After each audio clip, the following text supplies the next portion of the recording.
All right, Shalom. Shalom to the household of faith, the house of David, the Bayaf Davidah, also known as the hopeful elect. Hope this message find all of you in perfect peace. Shalom. Today we're going to dive in on your riches and your bodies, your earthly tabernacles. No matter how strong you are, no matter how much money you have, it doesn't matter.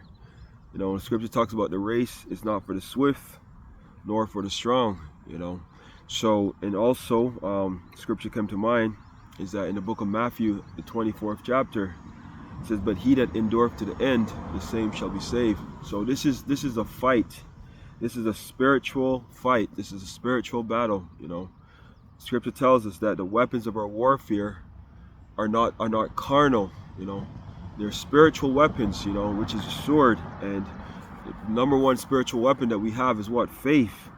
To believe on the testimonies. I was meditating on the book of Romans. I always think about it daily. Romans 15 and verse 4.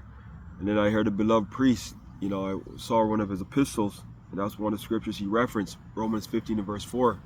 So whatsoever thing were written aforetime was written for our learning, that we might have hope and comfort through the scriptures.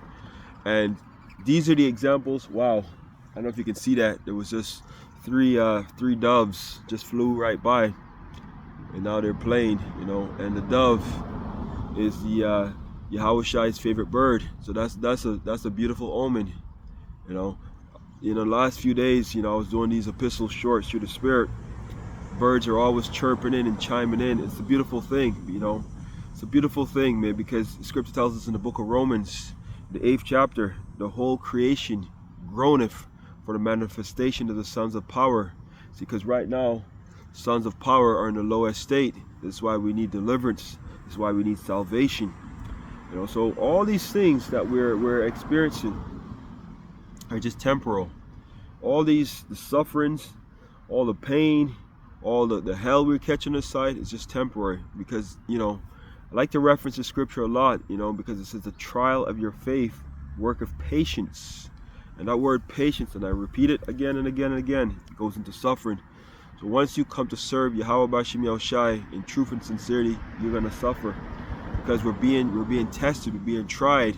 It's like we're rehearsing the righteous acts, because when the evil day comes, the elect is gonna know how to move. But anyways, that concludes this epistle for today. I'd like to give all praise, glory, and honor due to Yahweh Bashim Yahushai, double honors to the elders, the bishops, and the apostles of the great millstone. Shalom.